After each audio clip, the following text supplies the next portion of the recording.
जय हिंद दोस्तों। मेरा नाम आशीष। आज आपसे बात करते हैं एक कहानी के बारे में जिसका नाम है जू और खटमल। बहुत पुरानी बात है। एक राजा था, उसके सैन्य कक्ष में एक जू रहती थी। एक दिन कहीं से एक खटमल राजा के सैन्य कक्ष में आ गया।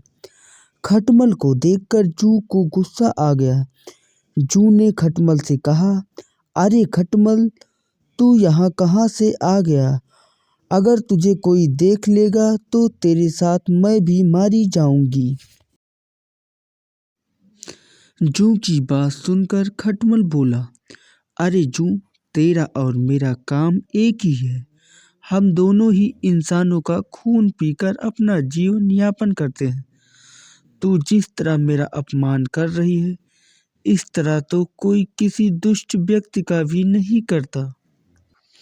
खटमल बोला, मैंने आज तक कई प्रकार के लोगों का खून पिया है, किंतु कभी किसी भी राजा का खून नहीं पिया। अवश्य ही राजा का खून कुछ विशेष होता होगा, जिसका स्वाद अलग ही होता होगा। मैं भी एक बार राजा के खून का स्वाद लेना चाहता हूँ।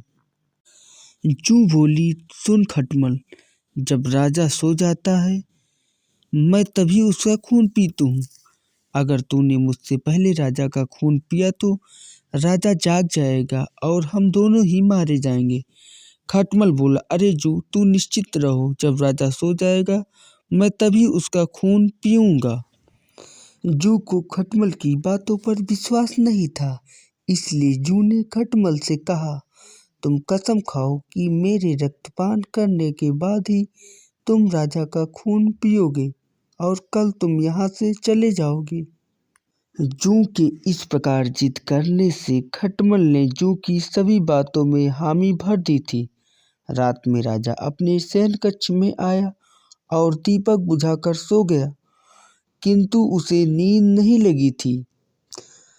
राजा का मीठा खून चूसने के लालच में खटमल व्याकुल हो रहा था और राजा के सोने के पहले ही उसने राजा को काट लिया। खटमल के काटने से राजा झट से उठ गया और मंत्री को बुलाकर बोला, देखो, मेरे पलंग में अवश्य ही कोई जू या खटमल है जिसने मुझे काटा है। राजा के सैनिकों ने तत्काल चादर उठाकर देखने लगी।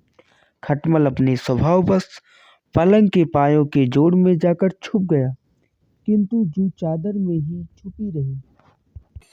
ऊपर होने के कारण सैनिकों ने जू को देख लिया और उसे पकड़कर मसल दिया।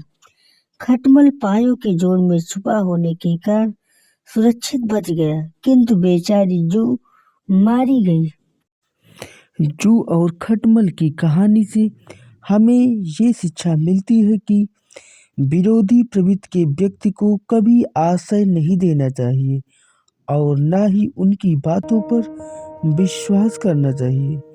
नहीं तो व्यक्ति अपने जीवन के संकट को खुद ही मोल ले लेता है। इसलिए हरदम व्यक्ति को सतर्क रहना चाहिए। अगर आपको ये कहानी अच्छी लगी हो तो हमारे चैनल को सब्सक्राइब करें, साथ में बेल आइकन को दबाएं, जिससे आने वाली अन्य वीडियो का नोटिफिकेशन सबसे पहले आप तक पहुंचे। अब मिलते हैं आप सभी लोगों से एक नई कहानी के साथ। तब तक के लिए धन्यवाद।